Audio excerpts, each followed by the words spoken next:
Good morning. It's Sunday, March 26th, and most of you know that the world is not a safe place.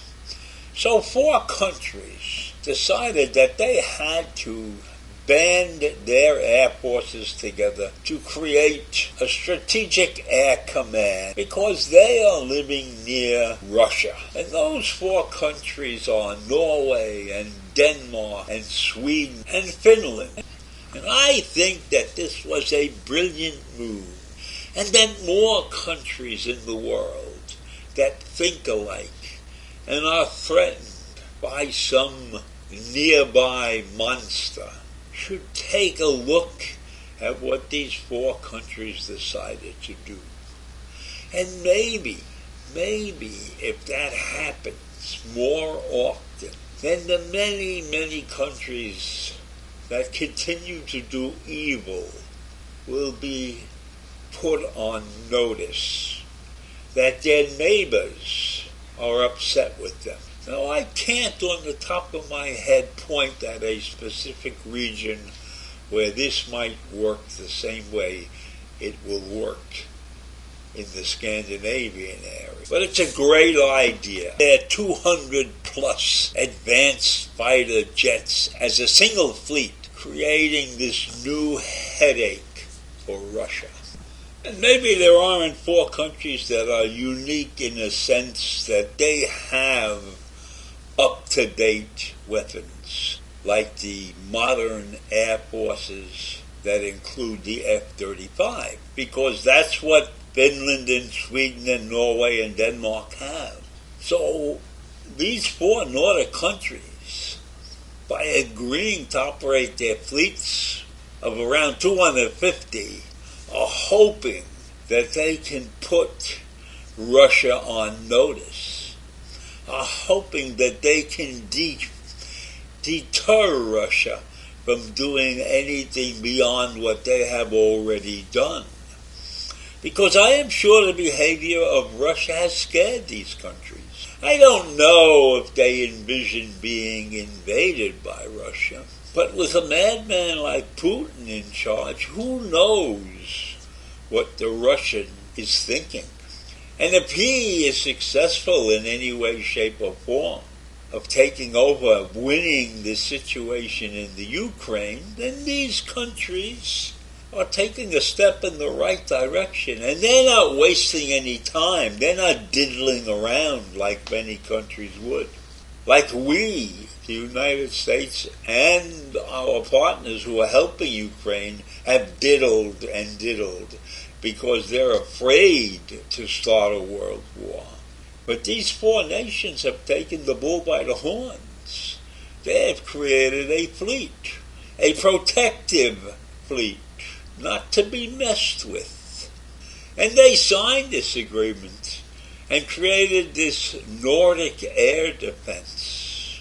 And the ultimate goal is to be able to operate as a team, together as one Nordic force. Now, 2 of these countries already belong to NATO. That's Denmark and Norway. And Sweden and Finland are trying to get into NATO. But their application has been delayed because of Turkey and Hungary, who have yet to vote them in. In order to get into NATO, you need 100% of the other countries to vote for you. And for some reason, Turkey and Hungary don't want Sweden and Finland in NATO. And of course, NATO is one of the primary causes that Russia has pointed at, is saying the growth of NATO is what he is invading Ukraine. He doesn't want NATO on his doorstep. And why would that be? That's a question to be answered in the ages. And what they're doing is sort of based on the NATO methodology. And that's what Denmark's Air Force Air Commanders told people in a statement to the Bloomberg News group. So our combined fleet can be compared to a large European country. So in essence, those 4 Scandinavian countries have decided that they are one in protecting themselves. And who could fault them for that? Who could fault them when they have a neighbor like Russia, who has acted in the most vicious way toward its neighboring country? And true, Russia hasn't won anything, and they are getting slaughtered on the battlefield.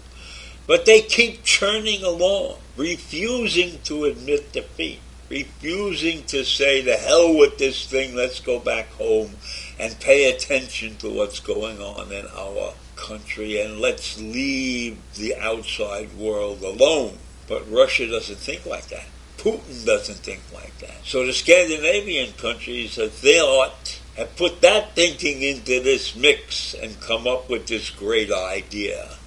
So if Putin and his advisors had half a brain, they would recognize that their actions are all the more reason why people want to join NATO. When they have a rogue country in their midst, a nation that is prepared to invade another peaceful country for no reason at all, except that they're looking for a membership in an organization to protect themselves, then that just shows you the reason that NATO exists.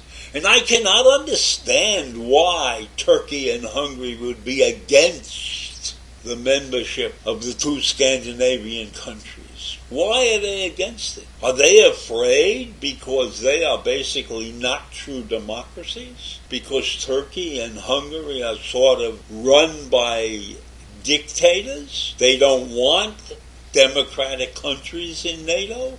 Is that what the problem is? Maybe NATO should get together and kick out Turkey and Hungary. But that would be wrong also. That would be playing into the hands of Putin. So Putin has this evil thing hanging over his head called NATO, and he's not going to get rid of it, so he attacks. And the world has become a horrible place because of that. But NATO's not going away, and Putin is going to have to live with this. And if he doesn't live with it, his successors will have to live with it.